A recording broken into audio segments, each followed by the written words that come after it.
अस्सलाम वालेकुम। Tenth class last time हम डिस्कशन जो कर रहे थे टॉपिक में आर्हेनियस का कॉन्सेप्ट पढ़ा था हमने लास्ट टाइम, और उस कॉन्सेप्ट को अच्छी तरह समझ भी लिया था हमने। ठीक है, आज का जो टॉपिक हम डिस्कस करने जा रहे हैं ब्रॉन्स्टेड-डॉरी कॉन्सेप्ट है जी। ठीक है, इसमें आप क्वेश्चन लिख लें, explain Brønsted-dowry concept, give its limitations. ठीक हो गया जी, ये हमने आज का टॉपिक डिस्कस करना है। सबसे पहले आते हैं इसके इंट्रोडक्शन में। हाँ जी, स्टार्टिंग में हम ले रहे हैं जी इंट्रोडक्शन। स्टार्टिंग में आप देखें लाइंस में, यहाँ पे आप देख सकते हैं 1923 से डैनिश केमिस्ट है जी हमारे पास ब्रॉन्स्टेड, एंड इंग्लिश केमिस्ट हमारे पास लॉरी हैं। ये दो साइंटिस्ट हैं जी हमारे पास, केमिस्ट कह लें।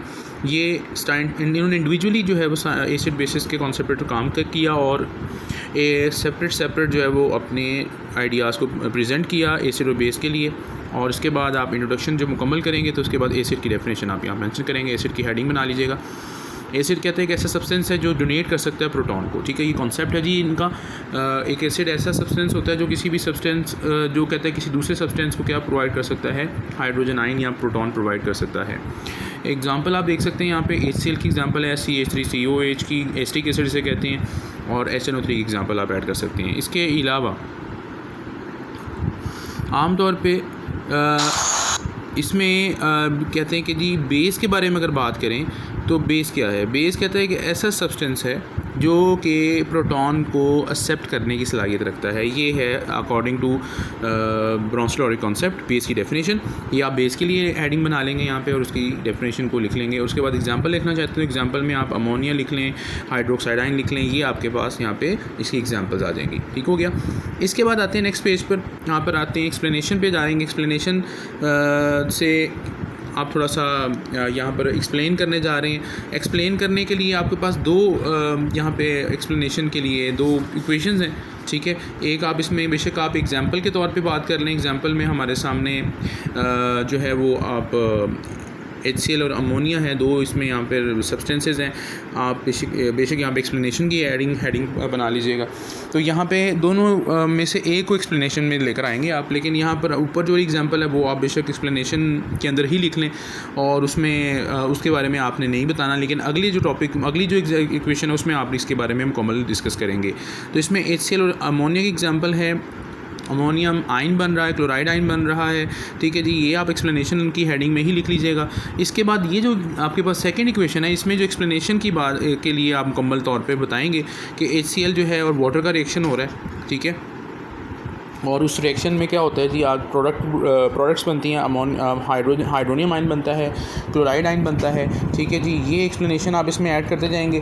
तो इसमें कहता है कि स्टार्टिंग में तो ये रिएक्शन कहता है बेसिकली अगर देखा जाए तो ये प्रोडक्ट्स तैयार कर ही रहा है। अब कहते हैं कि रिवर्सिबल रिएक्शन के तौर पे आपको यहाँ पर डबल एरो नज़र आ रहे होंगे, वो डबल एरो की बात कर रहा है कि यहाँ पर रिवर्सिबल रिएक्शन है। और इसमें फॉरवर्ड साइड पर अगर आप देखें तो HCl जो है वो आगे की तरफ रिएक्ट करता है वाटर के साथ, और प्रोटॉन डोनेट करने के बाद ये क्या बना देता है, हाइड्रोनियम आयन प्रोड्यूस कर देता है। तो अब वाटर बेस बना हुआ है और जबकि HCl एक एसिड बना हुआ है। ठीक है, अब रिवर्स रिएक्शन की बात करेगा। वो रिवर्स रिएक्शन में हाइड्रोनियम आयन आपके सामने मौजूद है, क्लोराइड आयन मौजूद है। हाइड्रोनियम आयन क्या कर रहा है जी, आमतौर पर बना हुआ है कॉन्जुगेट एसिड। रिवर्स रिएक्शन में अगर एक एसिड है तो एसिड क्या करेगा, प्रोटॉन डोनेट कर देता है। किसको डोनेट करेगा, बेस को। तो यहाँ पर बात हो रही है कि जी क्लोराइड आयन जो है वो रिवर्सिबल रिएक्शन में एक कॉन्जुगेट बेस के तौर पे सामने आता है। तो ओवरऑल यहाँ पर कहता है कि ये बताना ज़रूरी था कि जी अगर कोई एसिड है तो हमेशा क्या करेगा, एक प्रोटॉन डोनेट करके कॉन्जुगेट बेस बना देता है, जबकि एक बेस जो है वो प्रोटॉन एक्सेप्ट करके क्या बना देता है, कॉन्जुगेट एसिड तैयार कर देता है। तो रिवर्सिबल रिएक्शन की बारे में ये डिस्कशन की जा रही है। तो हाइड्रोनियम आयन जो है वो बेसिकली क्या है, इसको हम कॉन्जुगेट एसिड का नाम देते हैं, और जबकि आपके पास क्लोराइड आयन जो है वो कॉन्जुगेट बेस है। तो यहाँ पर इसका मतलब ये समझाया जा रहा है कि जी कॉन्जुगेट जो होता है एसिड और कॉन्जुगेट बेस ये मिलकर काम करते हैं।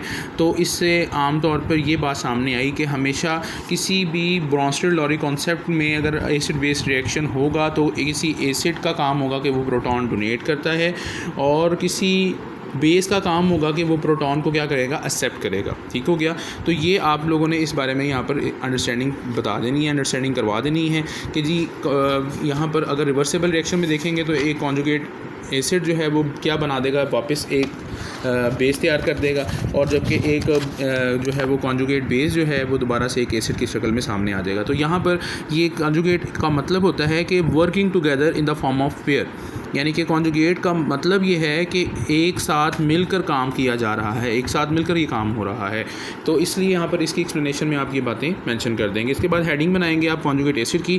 कॉन्जुगेट एसिड कैसे बनता है जी? जब कोई बेस प्रोटॉन क्या कर लेता है, एक्सेप्ट कर लेता है, तो वो कॉन्जुगेट एसिड बना लेता है। ठीक हो गया। तो आमतौर पर किसी भी बेस के प्रोटॉन की एक्सेप्ट करने से क्या बन जाता है? कॉन्जुगेट एसिड बन जाता है। कॉन्जुगेट बेस कैसे बनता है जी? कॉन्जुगेट बेस हमेशा जब भी कोई एसिड प्रोटॉन डोनेट कर देता है तो उससे क्या बन जाता है? कॉन्जुगेट जो है वो क्या बना देगा? बेस बना देगा। कोई भी एसिड जब प्रोटॉन डोनेट कर देता है वो कॉन्जुगेट बेस बन जाता है। कॉन्जुगेट एसिड कैसे बनता है? जब भी कोई बेस प्रोटॉन एक्सेप्ट कर लेता है तो वो क्या बना देता है? कॉन्जुगेट एसिड बना लेता है। जब कोई बेस जो है, जब कोई भी बेस कहता है प्रोटॉन एक्सेप्ट कर लेगा, और जब भी कोई एसिड जो है प्रोटॉन डोनेट कर देता है वो कॉन्जुगेट बेस बना लेता है। ठीक हो गया जी। ये डेफिनेशन बना लेंगे, आप लिख लेंगे यहाँ पे। इसके बाद आप एग्जांपल बेशक ऐड कर लीजिएगा। एसिटिक एसिड की वाटर के साथ रिएक्शन की आप इसमें एग्जांपल ऐड कर लेंगे, तो ये भी एग्जांपल आपके सामने अवेलेबल है। इसमें कॉन्जुगेट बेस बन रहा है, एसीटेट आइन है और हाइड्रोनियम आइन बन रहा है। ठीक हो गया जी। तो यहाँ पर हमने इस कॉन्सेप्ट से क्या कंडीशंस क्या हैं इस कॉन्सेप्ट की कि जी कि अकॉर्डिंग टू द ब्रॉन्स्टल कॉन्सेप्ट में ये बताया गया है कि हमेशा इनका इकट्ठा रहना ज़रूरी है। ये कंडीशन है इसकी कि अगर कोई भी एसिड बेस रिएक्ट कर रहे हैं तो उन दोनों की प्रेजेंस मैंडेटरी है, उसके बगैर ये रिएक्शन कंप्लीट नहीं होगा। यानी कि that means a substance can act as acid. ठीक है, यानी कोई एसिड होगा तो इसके साथ साथ क्या होगा, जब दूसरा कोई सब्सटेंस ऐसा होगा जो कि क्या कर रहा होगा, बेस के तौर पे एक्ट कर रहा होगा। ये दोनों की प्रेजेंस मैंडेटरी है। अच्छा जी। इसके बाद आप जो है वो एक चीज़ और ऐड करेंगे, हैंस नज़र आ रहा होगा आप लोगों को। यहाँ पर एम्फोटेरिक स्पीशी या एम्फोटेरिक सब्सटेंस की हेडिंग दे देंगे आप। एम्फोटेरिक सब्सटेंस क्या होता है, तो यहाँ पे आप इसकी हेडिंग में ये डेफिनेशन लिखेंगे, a substance can act as an acid as well as base depending upon the nature of the other substance. तो कहते हैं कि इसे हम क्या कहते हैं, उस सब्सटेंस को एम्फोटेरिक कहते हैं। एम्फोटेरिक सब्सटेंस में एसिड और बेस दोनों कंडीशंस या दोनों नेचर एग्जिस्ट करती हैं। जब दूसरा सब कोई सब्सटेंस सामने आता है तो वो उसके मुताबिक अपने आप को ढाल लेता है, चेंज कर लेता है। ठीक हो गया।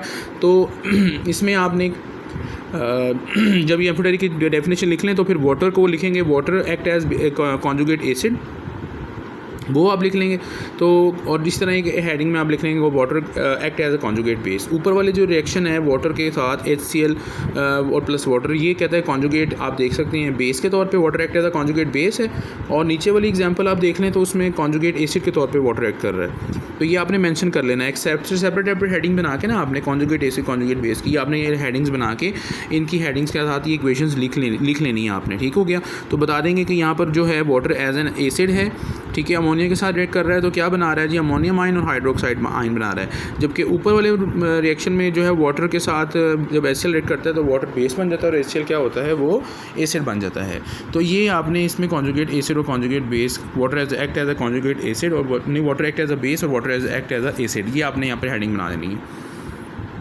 इसके बाद आते हैं लिमिटेशंस के ऊपर आते हैं। लिमिटेशंस हैं जी इसकी, यहाँ से आप स्टार्ट करेंगे, इट हैज़ बीन ऑब्जर्व्ड से, यहाँ से आप लेकर मुकम्मल कर लेंगे इस कॉन्सेप्ट को।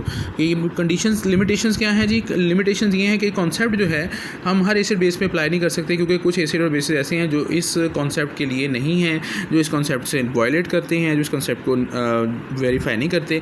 इसमें सल्फर ट्राइऑक्साइड की एग्जाम्पल देता है, एक प्रोटॉन एक्सेप्ट करने की सलाहियत, प्रोटॉन होने की सलाहियत नहीं है इसमें, इसलिए कि ये एक एसिड तो है मगर प्रोटॉन डोनेट नहीं कर सकता, इसलिए हम इसको कॉन्सेप्ट जो है ब्रॉन्स्टल कॉन्सेप्ट में इसको शामिल नहीं कर सकते।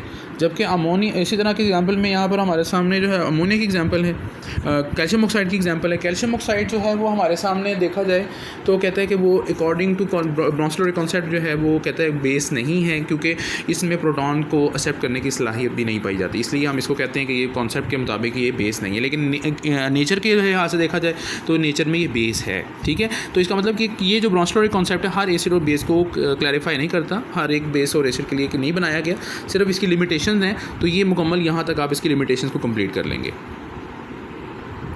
इसके बाद आपके सामने यहाँ पे नेक्स्ट पेजेस पे देख लीजिएगा कॉन्जुगेट एसिड कॉन्जुगेट बेस का कॉन्सेप्ट को क्लियर करने के लिए एग्जांपल्स हैं, इसको अंडरस्टैंड कर लीजिएगा, क्योंकि एक एसिड हमेशा जब भी आगे ट्रांसफर होगा तो कॉन्जुगेट बेस बनाएगा, और जब भी कोई बेस होगा तो वो बेस आगे जाकर क्या बनाएगा, कॉन्जुगेट एसिड बना लेता है। तो ये बातें याद रखनी है आपने।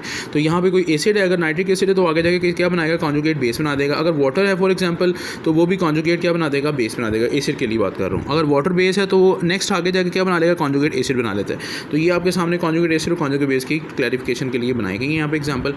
इसके बाद ये एग्जांपल 10.1 है, ये आपके पास प्रॉब्लम 10.1 है। इसको देखिएगा, ये अंडरस्टैंडिंग के लिए बनाई गई हैं ये कि जिसमें आपने बताना है कि कॉन्जुगेट बेस बनाने हैं इनके पहले वालों के। मीन्स आप जानते हैं कि जब भी कोई एसिड प्रोटॉन लॉस करता है तो वो कॉन्जुगेट बेस बना लेता है। तो यहाँ पे आपने प्रोटॉन लॉस करवा देंगे तो कॉन्जुगेट बेस बन जाएंगे।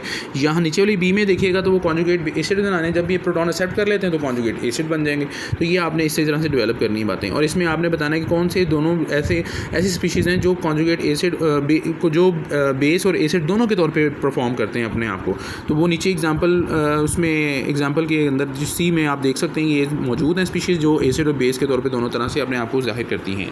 ठीक है, तो ये कॉन्सेप्ट आज का हमने डिस्कस किया। उम्मीद है आप लोगों को इस चीज़ का समझ, इस चीज़ की समझ आ गई होगी। फिर भी कोई मसला हो, प्रॉब्लम हो तो ज़रूर मुझसे आप जो है रब्ता करें और इस हवाले से पूछ सकते हैं। अस्सलाम वालेकुम।